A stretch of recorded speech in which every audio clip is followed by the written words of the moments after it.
Have you had to put your kids in daycare? Hi, I'm Erin, and welcome back to Supermom Knows Best.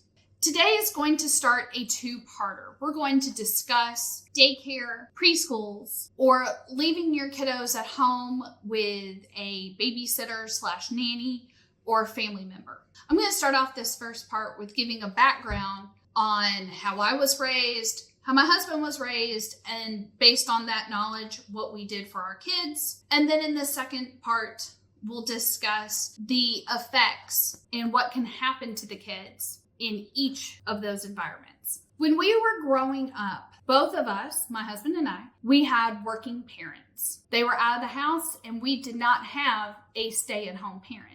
But both of us were lucky enough to have grandparents close by. And we spent the majority of our childhood with our grandparents. And they took care of us. They did the babysitting. My parents worked in hospitals. They're medical professionals. And anytime they were on shift and we weren't at school, we were with my grandmother.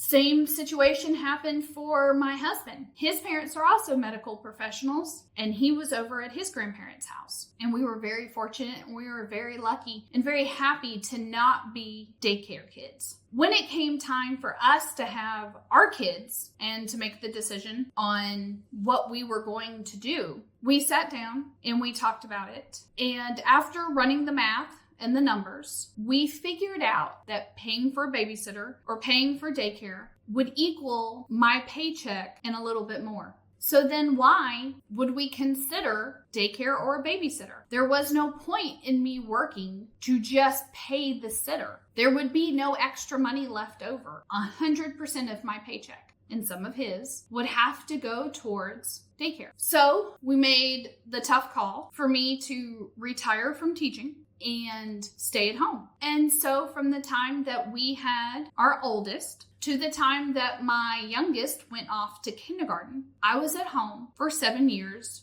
doing the stay-at-home parent gig. Now, we had talked about it. If the roles had been reversed, if I was the one making more money and he was the one with the smaller paycheck, he would have stayed home. It doesn't matter which parent stays home as long as somebody is home. I mean, because that's what it comes down to. If you're fortunate enough to have a family member, an aunt, uncle, grandparents, a strange sister, whoever you can who is familiar with the children, to have them stay home and have them run the kids wherever they need to go, it's more beneficial for the children. I think sometimes people forget that it's not about you anymore once a kid enters the picture. You have to stop saying you and you have to start focusing on them.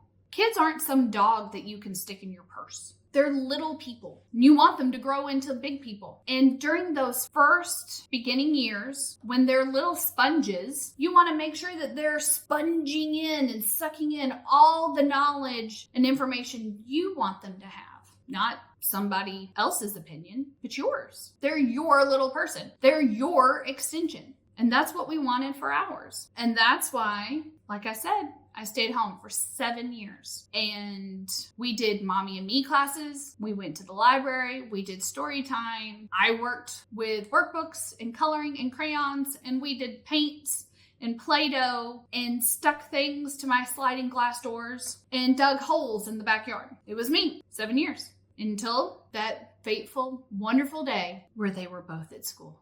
Now, I know a lot of people think when they hear stay-at-home parents, they put that negative connotation on it of then becoming a traditional person, a trad wife. That's not always the case. It's about supporting the spouse who's working and supporting your children and knowing that they're loved. That's what it came down to. So this part one here is short and sweet. I hope you tune in on Thursday for part 2, where we will talk about daycares, preschools, and how that can affect your kiddos. I'll see you on Thursday.